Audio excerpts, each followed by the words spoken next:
भागवत महापुराण की। कृष्ण कन्हैया लाल की। द्वारिकाधीश भगवान की। राधा रानी सरकार की।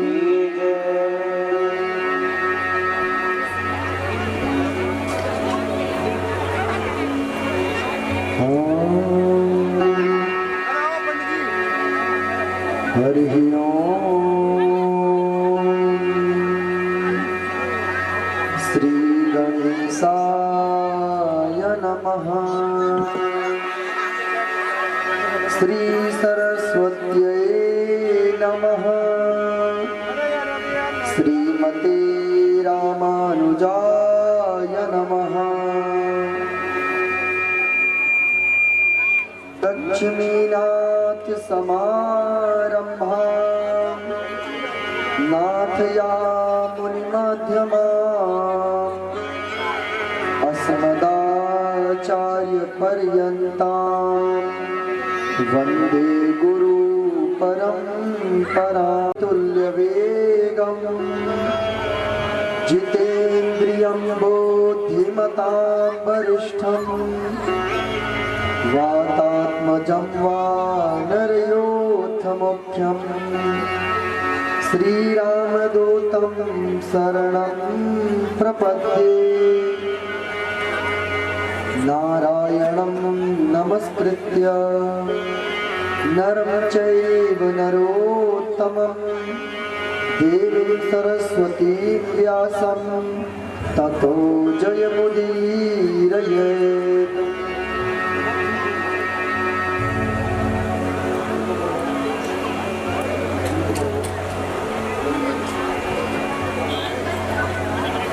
श्री राधे राधे। श्री राधे राधे।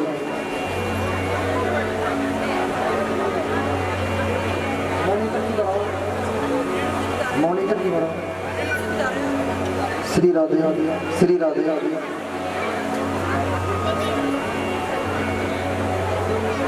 श्री राधे राधे। श्री राधे राधे। नारायणं नमस्कृत्य नरं चैव नरोत्तमं देवीं सरस्वतीं व्यासं ततो जयमुदीरयेत्। सच्चिदानन्दरूपाय विश्वोत्पत्त्यादिहेतवे तापत्रय विनाशाय श्रीकृष्णाय वयं नमः। राधे मेरी मात है। मेरी बात है। पिता मेरे घनश्याम। घनश्याम। इन दोनों के चरणों में मेरा कोटि कोटि प्रणाम। मेरा कोटि कोटि आए हो तो प्रेम से लो हरि का नाम। हरि का नाम। सब भक्तों को रजनीश की जय जय सीताराम। जय जय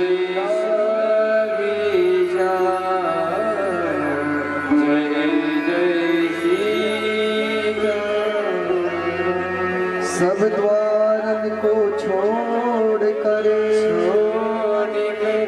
मैं आयो तुम्हारे द्वार। और भानु की लाडली एक मेरी ओर निहार। मेरी ओर बोलिए कृष्ण कन्हैया लाल की जय हो। द्वारिकाधीश भगवान की जय हो। राधा रानी सरकार की जय हो। परम मंगलमय परात्पर अखिलेश्वर सृष्टि को बनाने वाले, पालन पोषण करने वाले भगवान श्री कृष्ण की वांगमय प्रतिमूर्ति श्रीमद् भागवत कथा का आज पंचम दिवस आप सभी श्रवण करने के लिए उपस्थित हुए हैं। यहाँ के ग्राम देवता, स्थान देवता, वास्तु देवता सभी से निवेदन कि आए और आकर के अपना अपना स्थान ग्रहण करें और हम सभी भक्तों के ऊपर अपनी कृपा बरसाएं। श्री हनुमान जी महाराज से निवेदन की आए और वो भी अपनी कृपा बरसाएं। ठाकुर जी से निवेदन कि वो भी आए, अपनी व्यासपीठ को ग्रहण करें और हम सभी भक्तों पर अपनी कृपा बरसाएं। राधा रानी से निवेदन वो भी सभी देवी देवता आए, हम सभी भक्तों के ऊपर जो भी देवता जिस भी चीज के दाता हैं, जो भी देने वाले हैं, जिसके दाता हैं, हम सभी को आकर के वो प्रदान करें। हमारे पूर्वज वो भी अपनी कृपा दृष्टि हम सभी के ऊपर बनाए। बोलिए भागवत महापुराण की जय हो। आप सभी लोगों के बीच में कुछ लोग कुर्सी लेकर के बैठे हैं, जिसके कारण पीछे के भक्तों को दिखाई नहीं देता। तो आप लोगों से निवेदन किया तो आप कुर्सी से उतरकर नीचे बैठ जाएं और कुर्सी पर बैठना है तो एकदम पीछे जाकर के बैठ जाएं। बीच में कुर्सी लेकर के कोई नहीं बैठेगा। कुर्सी पर बैठना है तो या तो एकदम पीछे चले जाएं और या तो फिर जमीन पर बैठ जाएं, क्योंकि पीछे के भक्तों को फिर दिखाई नहीं देता। हाँ, बोलिए भक्त वत्सल भगवान की जय हो। ओ मैंने बांध लिया प्रेम वाला कंगना, मैंने बांध लिया प्रेम वाला कंगना, आओ आओ हरि आओ मेरे अंगना, आओ आओ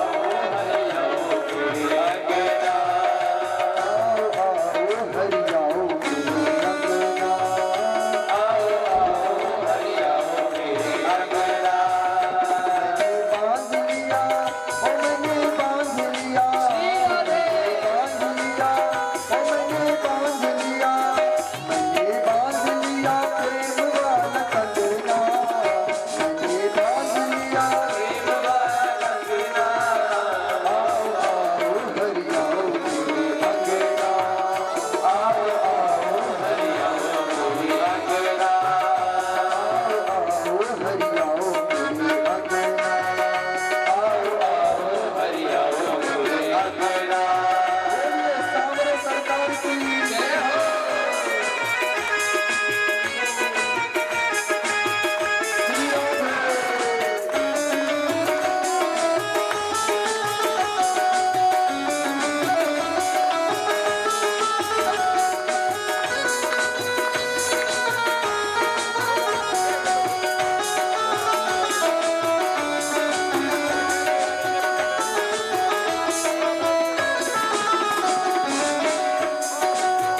मेरा मन पापी पाप करना ही छोड़ दे, मेरा मन पापी पाप करना ही छोड़ दे।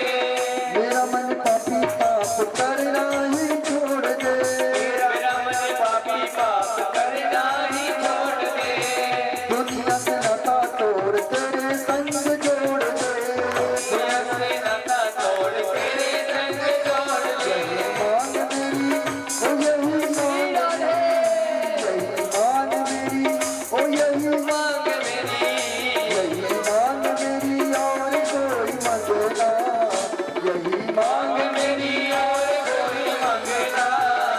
आओ आओ हरि आओ मेरे अंगना, आओ आओ हरि आओ मेरे अंगना।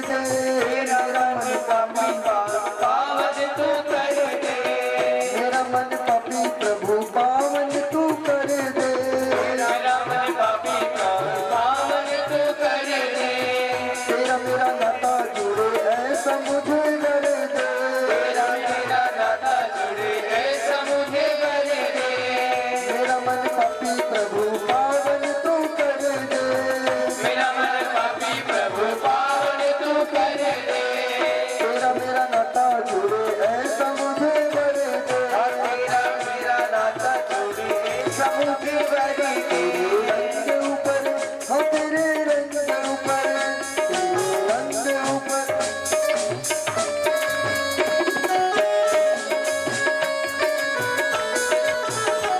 तेरे रंग ऊपर चढ़े कोई रंग ना, तेरे रंगों पे चढ़े कोई रंग ना, आओ आओ हरि आओ मेरे अंगना, ओ आओ आओ हरि आओ मेरे अंगना, कृष्ण गंगलाल की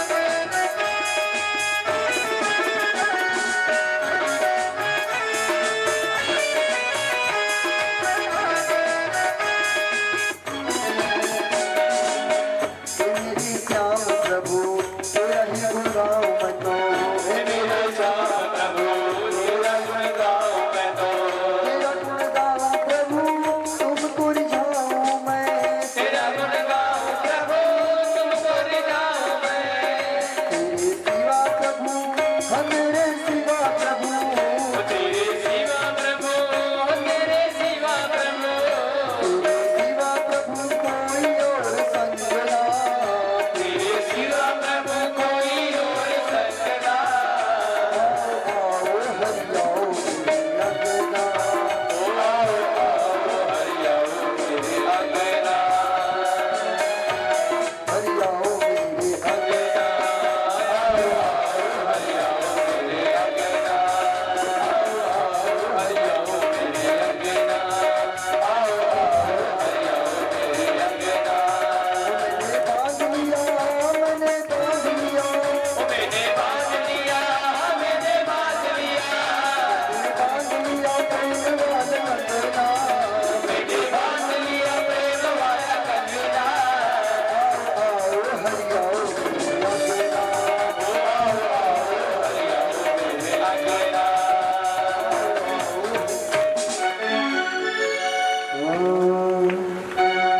ओ मैंने बांध लिया प्रेम वाला कंगना, मैंने बांध लिया प्रेम वाला कंगना, आओ आओ हरि आओ मेरे अंगना, आओ आओ हरि आओ मेरे अंगना,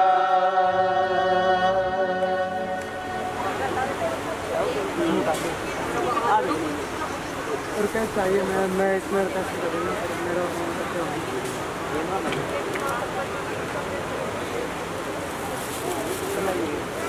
श्री राधे राधे। भैया वो पंखा इधर लगवा दो, गर्मी लग रही है, हवा नहीं लग रही है। तो आज की तो एक बन गई एक ने बोला के वो एक लकड़ी है पंखा इधर लगवा दो भैया।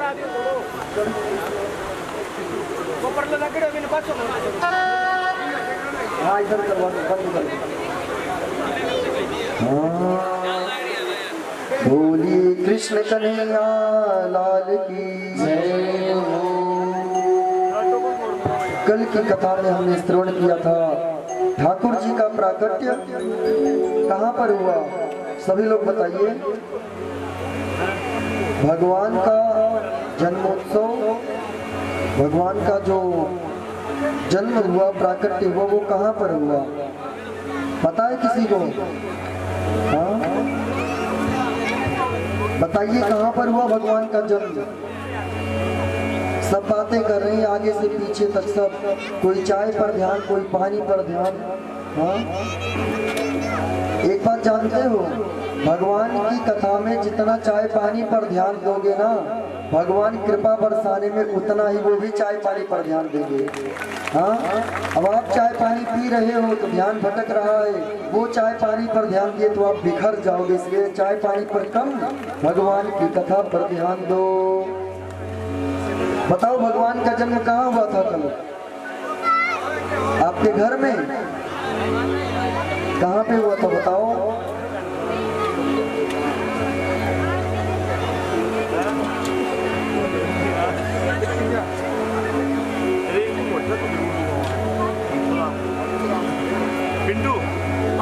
बताओ भगवान का जन्म कहाँ हुआ था? हाथ उठा के बताओ। अच्छा, आप लोगों का जन्म कहाँ हुआ था? किसको किसको पता है? हाथ उठाओ। बाकी पता ही नहीं कहाँ जन्म हो गया आपका। हाँ, आपको पता है कहाँ जन्म हुआ था आपका? मथुरा में? अच्छा भगवान, हम सोचे आपका जन्म मथुरा में हुआ था। भगवान का जन्म मथुरा में हुआ था। सब लोग जोर से बोलिए, कहाँ हुआ था जन्म? हाँ, मथुरा में हुआ था। और मथुरा में भी कहाँ हुआ था? कंस के कारागार में। जब भगवान का जन्म हुआ, भादो मास पक्ष अंधियारा, नखत रोहिणी दिन बुधवारा। जब भगवान का जन्म हुआ तो महीना भादव का था। पक्ष कौन था? अंधेरी रात्रि थी। और नक्षत्र थी, नक्षत्र रोहिणी। और दिन कौन सा था? दिन कौन सा था? बुधवारा। भगवान का जिस दिन जन्म हुआ वो दिन था बुधवार का। और तिथि अष्टमी रैनी अंधियारा, रिमझिम बरसत मेघ अपारा। तिथि जो थी वो अष्टमी की थी और बरसात हो रही थी। जब भगवान का जन्म हुआ,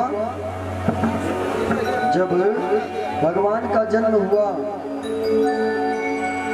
तो कितने बजे हुआ भगवान का जन्म? किसको पता है? भगवान का जन्म कितने बजे हुआ बताओ जोर से। दोपहर को 12 बजे रात्रि में। हाँ, जब भगवान का जन्म रात्रि में 12 बजे हुआ तो उस समय कोई पुष्प नहीं आती, कोई जीव जंतु सब अपने अपने विश्राम में होते हैं, मोर इत्यादि। लेकिन जब भगवान का जन्म हुआ तब जो भी पुष्प थे, कमल इत्यादि के, जो भी सूरजमुखी तक के पुष्प भगवान के जन्म के प्रभाव से, भगवान के जन्म होने से सब खिल गए थे। और रात्रि का समय था, बढ़िया सुगंधित हवा चल रही थी, चारों तरफ रिमझिम बरसात हो रही थी, रिमझिम बरसात हो रही थी। भगवान ने कहा लेकर के हमें यहाँ से चलो। वासुदेव जी ने कहा क्या तुम पागल हो गए हो?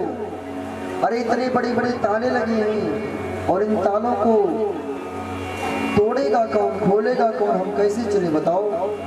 भगवान ने कहा पिताजी, जो दुनिया की माया को लेकर के चलता है उसके सभी बंधन बंध जाते हैं, और जो मुझे यानी भगवान को लेकर के चलता है उसके जीवन के जो भी दरवाजे बंद रहते हैं वो सभी दरवाजे खुल जाते हैं। ये भगवान की कृपा होती है।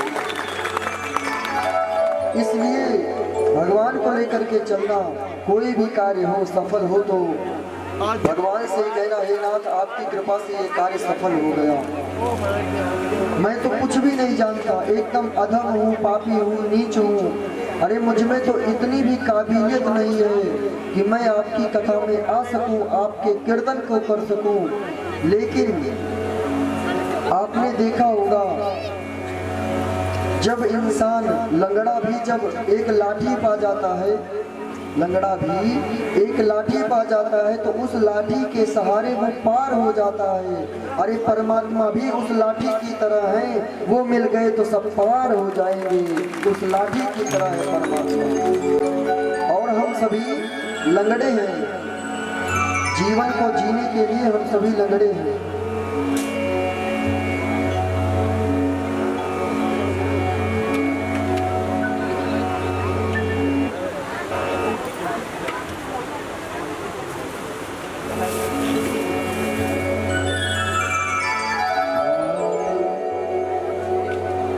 तो भगवान की कृपा से ही सब काम होता है। भगवान ने कहा आप हमको लेकर के चलिए, सब ताले खुल जाएंगे।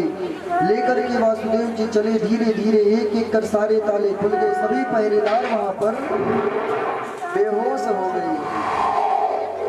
और जब बाहर निकले तो वासुदेव जी क्या देखते हैं कि घनघोरे घटा चहुओरे घिरी, रिमझिम बूंदिया बरसाई रही, चपला चमके घन बीच जवे, मन में सिहरन उपजाई रही।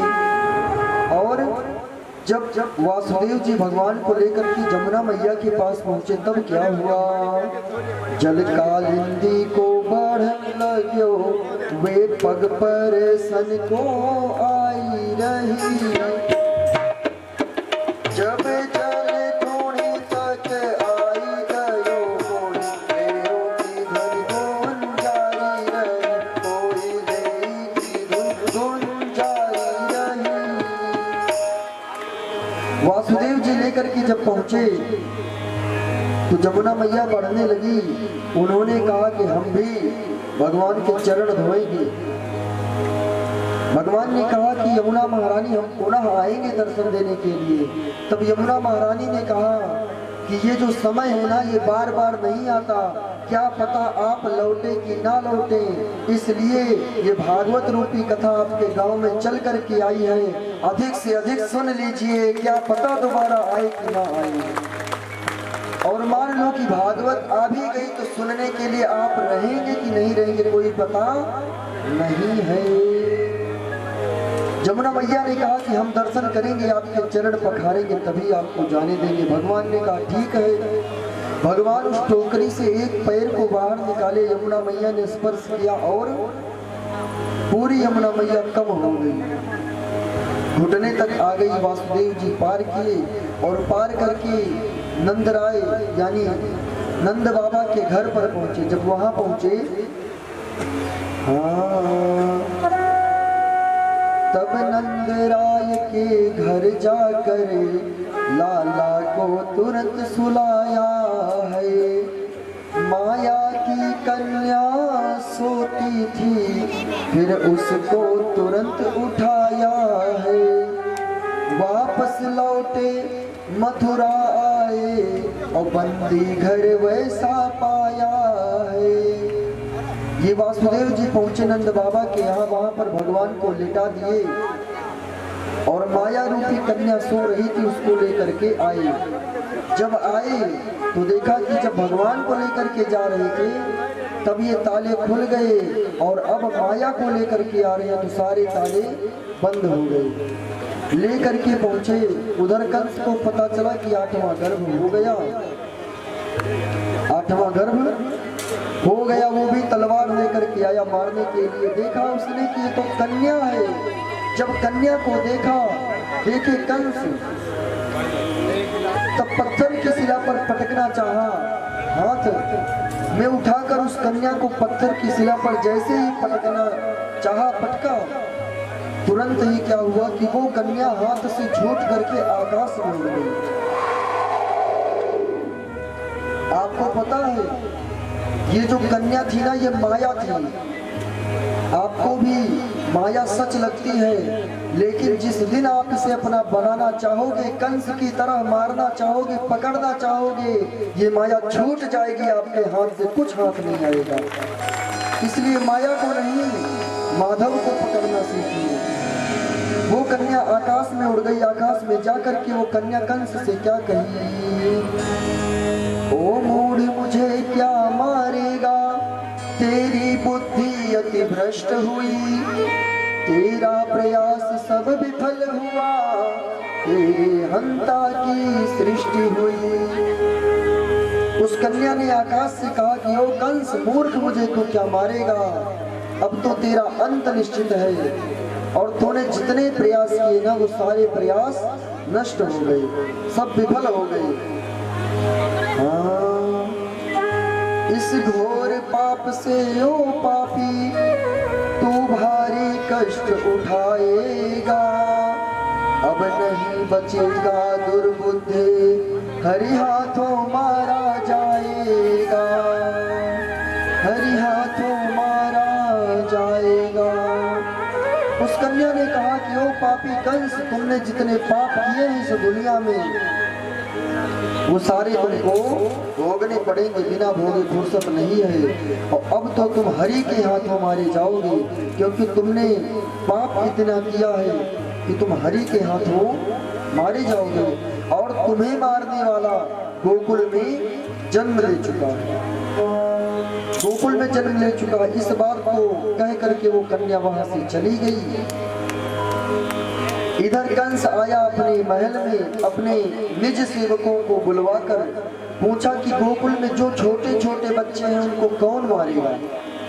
तभी पूतना नाम की राक्षसी आई। ये वही पूतना है जो पिछले जन्म में दानवराज बलि की पुत्री रत्नमाला थी।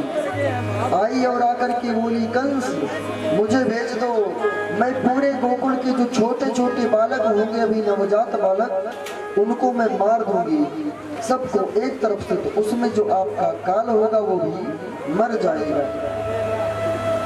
ऐसा जब पूतना ने कहा तो प्रसन्न हो गया कंस, बोला ठीक है जाओ। वहां से पूतना चल पड़ी।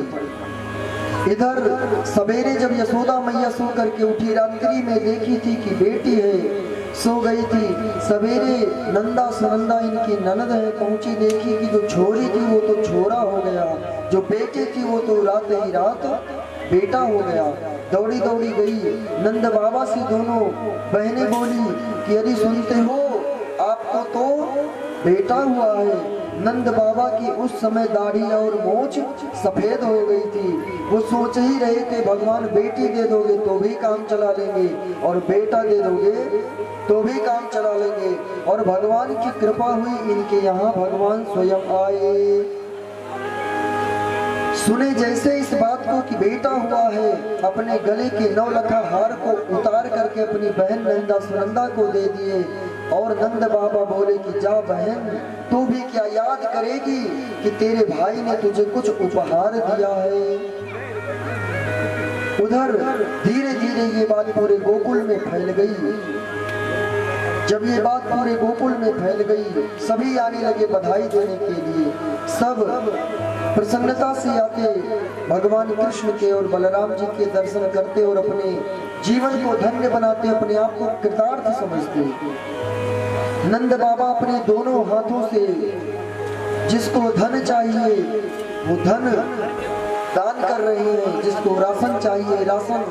ऐसा वर्णन है भागवत में कि नंद बाबा गायों का दान कर रहे हैं, और ऐसी गायें जिनकी खुरों में चांदी की मार, सींगों में सोने की मार है, मार लगा करके गायों का दान कर रहे हैं। और ऐसी वैसी बूढ़ी गाय नहीं, गाय भी ऐसी कि हष्ट पुष्ट है, जिसके घर में जाएगी दूध की धार बहेगी, ऐसी गाय का दान कर रही है। यहाँ इंसान जब मरने लगता है तब ब्राह्मण को बुलवा करके गौदान करवाता है। आपके यहाँ पता है गौदान क्या होता है? हाथ उठाओ जिनको पता है गौदान क्या होता है। जब इंसान मरने वाला होता है, प्राण अटके रहते हैं, ना इस पार है ना उस पार है, तो लोग कहते हैं बुलवा करके गौदान करवा दो, प्राण निकल जाएंगे।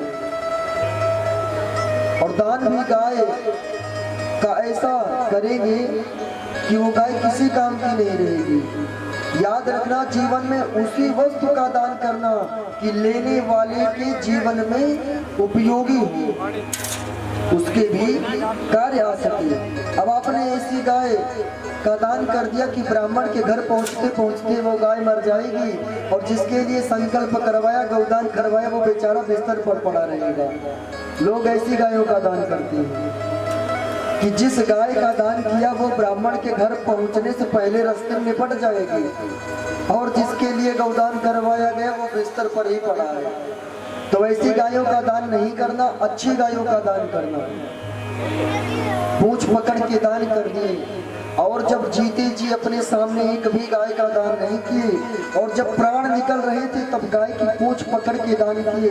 अरे इनको तो ये भी नहीं पता कि हम गाय का दान कर रहे हैं कि बकरी का दान कर रहे हैं।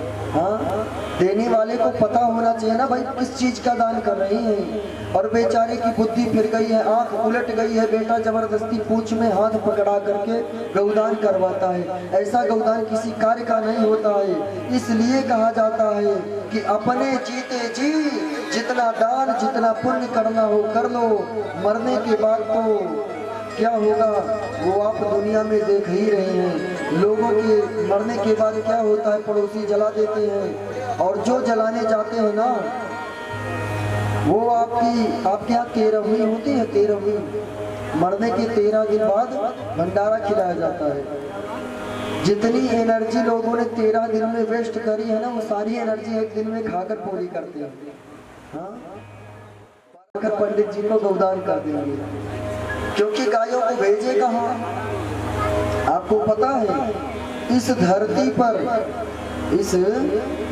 पर जितने भी मनुष्य हैं, सभी लोग ध्यान से सुनिए, इस धरती पर जितने भी मनुष्य हैं वो किसी भी धर्म के हों, किसी भी जाति के हों, किसी भी पंथ के हों, गौ का दूध पिए बिना उनका जीवन ही नहीं है। सबने गाय का दूध पिया है।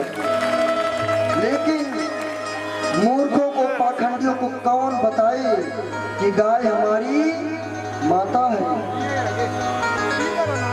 इतनी बेरहमी से गौ माता को काटा जाता है ना, और उसके मांस को लोग खाते हैं, चढ़ाते हैं, अर्पण करते हैं। ऐसों को जिंदा फूंक देने में कोई पाप नहीं है, क्योंकि गौ हमारी माता है। जहां पर देखो गौ का अपमान हो रहा है, उठा लो अपने हथियार को, और एकता में शक्ति होती है, चीर डालो ऐसे पापियों को। बोलिए गौ माता की।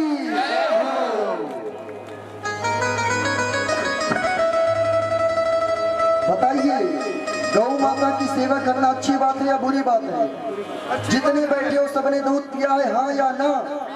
आज भी पिला रहे हैं लोग।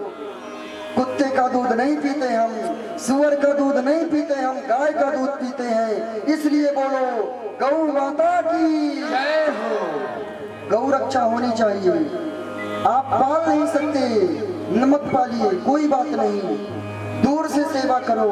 और जहां देख लो गौ का अपमान हो रहा है, एकता में मुट्ठी में शक्ति होती है, जुट जाओ एक तरफ से, क्योंकि हमारे धर्म की रक्षा पाकिस्तानी नहीं, हमें स्वयं करना होगा। सनातन धर्म को बचाने के लिए कोई मुसलमान नहीं आएगा, कोई फकीर नहीं आएगा। सनातन धर्म को सिर्फ सनातनी ही बचा सकता है, हाँ या ना? हाँ? बोलिए सत्य सनातन धर्म की जय हो। हमारा एकमात्र ऐसा धर्म है जहाँ पर वृक्षों की पूजा की जाती है। जहाँ पर क्या होता है? वृक्षों की पूजा होती है। नीम को जल चढ़ाया जाता है, तुलसी को, वृक्ष को जल चढ़ाया जाता है। जानवरों की पूजा होती है, कछुए की पूजा होती है, क्योंकि भगवान ने कच्छप अवतार धारण किया। हमारे यहाँ आपने देखा होगा लोग बड़े बड़े मकानों में मछली को जल में भर करके पालते हैं, और कुछ मूर्ख मार्ग से भटक जाने के कारण उस मछली को मार कर खाते हैं। मछली को पालते हैं क्योंकि वो भगवान का रूप है, भगवान मत्स्य अवतार लिए थे, इसलिए मछली को मानते हैं। अरे हमारे यहाँ तो समुद्र की पूजा होती है, नदियों की पूजा होती है, धरती माँ की पूजा होती है, माँ बाप की पूजा होती है। एक सनातन धर्म ही ऐसा धर्म है जहाँ पर सबकी पूजा होती है, और हर जगह तो हलाल किया जाता है गौ माता को। ऐसे धर्म के चक्कर में ना पड़ना। आपने देखा होगा आपके पंजाब में मैंने बहुत सुना है, लोग धर्म परिवर्तन कर रहे हैं,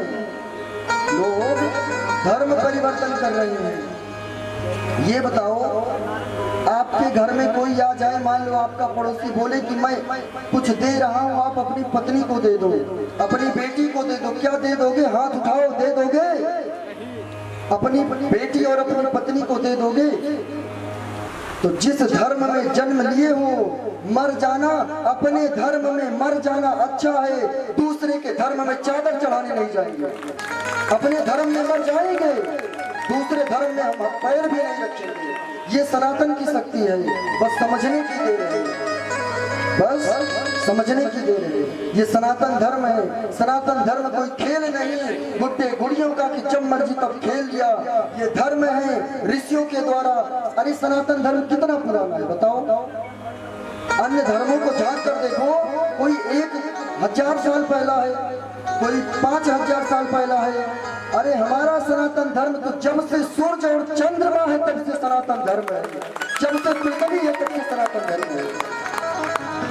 हरि अनंत हरि कथा अनंता, कहीं सुनई बहुविध सब संता। भगवान अनंत है, भगवान की कथा भी अनंत है। सनातन धर्म पर उंगली उठाने वालों को चीर कर रख देंगे। हम सनातनी हैं साहब, सनातनी की अपमान कभी नहीं देख सकते, चाहे जो हो। हाँ? देखा करो कौन कह रहा है हिंदू बेकार है, ऐसों के पीछे ना पड़ना। हाँ?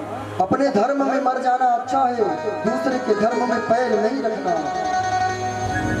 ठीक है, तो धर्म परिवर्तन जो हो रहा है उसको रोको। अरे अपने कोई कितना भी पैसा दे, अपनी थोड़े से फायदे के लिए आप अपने शरीर को नहीं बेचेंगे, फिर अपने धर्म को क्यों बेचेंगे? थोड़े से फायदे के लिए मैं आपको 1 करोड़ रुपए दूं, आपके शरीर पर छुरा चलाऊं, बीच से फाड़ दूं, क्या कोई तैयार होगा? हाथ उठाओ, कोई तैयार होगा? फिर अपने धर्म के लिए क्यों पीछे हटते हो? वो धर्म है, इसी धर्म में हमारा जन्म हुआ, और शरीर को नहीं छोड़ सकते तो धर्म को क्यों छोड़ना? हाँ? धर्म को क्यों छोड़ना? तो जो भी धर्म परिवर्तन हो रहा है, हम सभी एकत्रित होएं, ऐसों को मार खदेड़े, ताकि धर्म परिवर्तन ना हो। ये पूतना चली कंस के यहाँ से, जब वहां से चली तो गोकुल में पहुंचने वाली थी, उधर उत्सव हो रहा था, सब जा रहे थे बधाई देने के लिए यशोदामा को, नंद बाबा को। वहां पर पहुंची तो जो सखिया है ना, पहुंची तो पालने में भगवान खेल रहे थे और मंद मंद मुस्कुरा रहे थे भगवान। उनकी मुस्कान को जब देखी सखियां, तब जो उनका हृदय था ना, वो प्रेम में पिघल गया। मानो साक्षात, जैसे आपको पता है कि जब बहुत गर्मी लग रही हो, बहुत गर्मी लग रही हो और एसी मिल जाए तो जो आनंद मिलता है, वही आनंद गोपियों को भगवान की मुस्कुराहट देख करके हो रही है। वही आनंद गोपियों को भगवान की मुस्कुराहट देख करके हो रही है।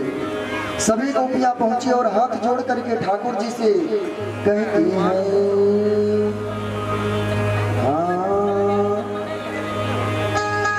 तेरी मंद मंद मुस्कानिया पे, तेरी मंद मंद मुस्कानिया पे बलिहार सावरे, वो बलिहार सावरे,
बड़े घुंघराले बादल हो कारे कारे तेरे बाल बड़े घुंघराले बादल हो कारे कारे तेरे बाल बड़े घुंघराले बादल हो कारे कारे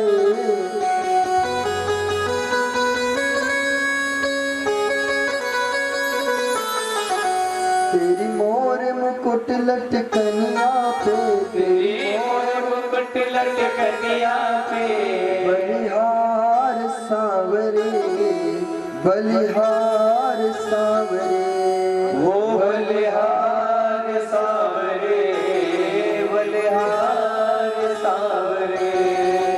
भगवान को देखी जब गोपियां तो बड़ी प्रसन्न हुई। कन्हैया देखो यशोदा का बालक कितना सुंदर मुस्कुराता है। अरे इसके तो बाल अभी कितने छोटे छोटे हैं फिर भी घुंघराले हैं। देख करके इतना प्रसन्न हुई गोपियां सब बधाई दे रही हैं माँ यशोदा को। और नंद बाबा ने देखा कि उत्सव हो रहा है और अधिक समय हो गया। अभी हमने इस गोकुल का जो टैक्स है कर है वो भी हमने कंस को नहीं दिया। वो देने के लिए नंद बाबा चले गए। जब वो देने के लिए नंद बाबा गए कंस के पास और नंद बाबा ने सभी गोकुल वालों से कहा कि आप लोग थोड़ा गोकुल का ध्यान रखना, उत्सव का समय है, पता नहीं कब कौन आक्रमण कर दे। ऐसा कह करके वो चले गए। गोपाल गोकुल रक्षायां निरूप्य मथुरां गतः नन्दः कंसस्य वार्षिक्यं करं दातुं कुरुद्वः। नंद बाबा ने पूरे गोकुल का भार दे दिया, आप लोग संभालो। ये चले गए कंस को कर देने के लिए। जब दे करके वहां से गए वासुदेव जी से मिलने के लिए, तब वासुदेव जी ने कहा कि आपके गोकुल में उत्पात होने वाला है, आप जाओ और वहां पर देखो, रक्षा करो लोगों की। वासुदेव जी की आज्ञा से आदेश से नंद बाबा वहां से चले और आ गए अपने गोकुल। वहां पहुंचे तो ये जो पूतना थी, ये पूतना पूरे गोकुल की गलियों में भ्रमण करती हुई निकली। जिसने भी देखा ये इतनी सुंदर है, माया करके आई है, थी तो राक्षसी। जो भी देखता इससे यही पूछता कि ये बताओ तुम्हारी शादी हुई है कि नहीं हुई है। ये कुछ बोलती नहीं, मुंह से इशारा करती अभी नहीं हुई है। और जिससे कहती कि नहीं हुई है वो सभी एक ही बात कहते हैं कि अभी हमारा जो छोरा है, हमारा बेटा है, वो कुंवारा है, आओ हम तुम्हारी अपने बेटे से शादी करवा दें, प्रसन्नता से रहना। कुछ बोलती नहीं, निकल जाती है। निकलते निकलते नंद बाबा के घर में पहुंची वहां पर जा करके भगवान की पालने के पास पहुंची। सखियों ने कहा देखो यशोदा माँ कोई आपसे मिलने आया है। यशोदा माँ ने कहा कौन है? इसने कहा कि मैं आपकी बुआ की लड़की हूँ, आपकी शादी में नहीं आ पाई, हमें पता चला कि आपको लड़का हुआ है तो हम दर्शन करने के लिए चली आई। यशोदा माँ ने सोचा कि होगा कोई रिश्तेदार, चलो इतने लोग आ रहे हैं, ये भी आ गए, कोई बात नहीं, ठीक है कर ले दर्शन बच्चे की। यशोदा माँ चली गई जलपान की व्यवस्था करने के लिए। इधर ये पूतना भगवान को उठा करके अपने गोद में बिठा ली और जब बिठाना चाहा तो भगवान ने अपने नेत्र बंद कर दिए। तो सभी संतों ने अपने अपने मत दिए कि भगवान ने नेत्र क्यों बंद किए। किसी ने कहा कि जहर को पीने वाले हैं भगवान शंकर, भगवान कृष्ण ने अपने नेत्र को बंद किया। भगवान कृष्ण ने अपने नेत्र को बंद किया सिर्फ इसलिए कि न बुलाए महादेव को, वो आकर के जहर को पी ले और ये दूध को पी ले। किसी ने कहा कि भगवान के एक नेत्र में सूर्य और एक में चंद्रमा है, इसलिए नेत्र को बंद किया कि हम गोकुल में लीला करने आए हैं, दर्शन करने के लिए आए हैं और पहले ही राक्षस के दर्शन हो जाएंगे तो आगे का कार्य कैसे सफल होगा। अनेकों संतों के अलग अलग मत हैं। वो पूतना उठाई, भगवान को गोद में बिठा करके अपना स्तनपान, अपना दूध पिलाने लगी। जब दूध पिलाने लगी, लागे प्रिय कृष्ण करी जोरा, लागी कर छोड़ावते सोरा। पिलाने लगी भगवान को दूध। भगवान पहले दूध पिए, उसके बाद पूतना के विष को पिए, उसके बाद भगवान पूतना के प्राणों को पीने लगे। जब प्राणों को पीने लगे तब वो पूतना आकाश में उड़ गई। आकाश में गई तो धीरे धीरे धीरे धीरे पूतना के प्राणों को भगवान खींच लिए। वो पूतना मर गई। जब पूतना मरी, मरने के बाद पृथ्वी पर गिरी तो इतनी जोर की भयंकर गर्जना के साथ आवाज हुई, धड़ाम से पृथ्वी पर। जब पृथ्वी पर गिरी तो पूतना के नीचे आने वाले जो भी पहाड़ थे, जो भी वृक्ष थे, जो भी नदियां थी, उन नदियों का बहाव रुक गया। वो सभी वृक्ष टूट गए। परीक्षित ने पूछा, सुखदेव जी महाराज ये बताओ कि वो पूतना कितनी बड़ी थी? सुखदेव जी ने कहा कि वो पूतना 6 कोस की थी। 6 कोस का मतलब जानते हैं? किसको किसको पता है? नहीं पता। एक कोस में 3 किलोमीटर होता है। किलोमीटर पता है?